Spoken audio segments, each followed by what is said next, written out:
عاملا ومحيا ومسلما أما بعد. أعوذ بالله من الشيطان الرجيم. بسم الله الرحمن الرحيم.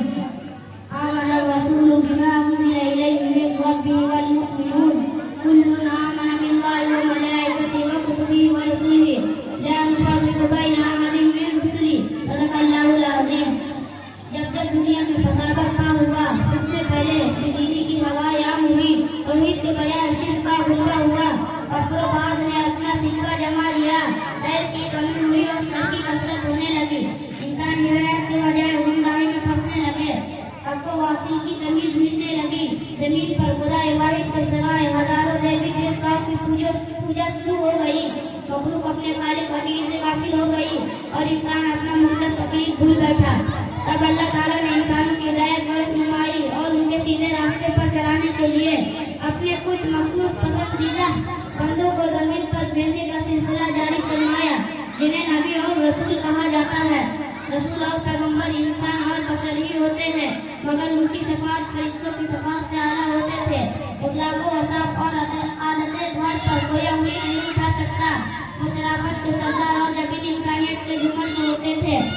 نبی آئے تو اللہ کا پیغام بندوں تک پہنچایا، لوگوں کو توحید سکھایا، شرک سے بچایا، اچھے اخلاقوں کا تہذیب سکھایا، نیکی کی راہ دکھائی، بدی سے ڈرایا، بھٹکتے ہوئے لوگوں کو خالق حقیقی سے ملایا.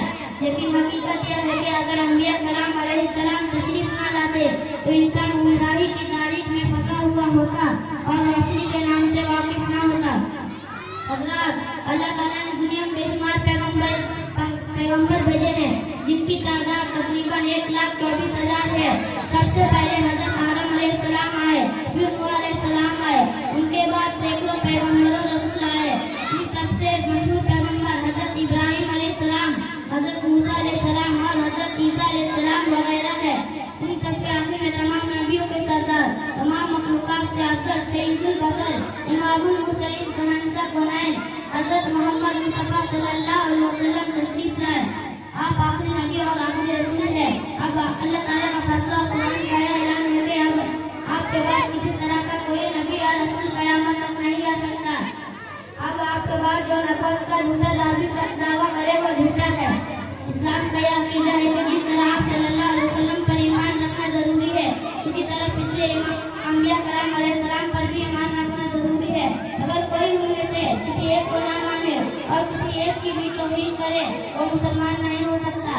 میں نے فتویٰ میں جو آیت کریم کی تلاوت کی تھی اس کا یہی معنی مفہوم ہے. دعا ہے اللہ تعالیٰ ہم سب کو رسالت کا صحیح معنی مفہوم اور اس پر دل و جان سے ایمان لانے کی توفیق عطا فرمائے.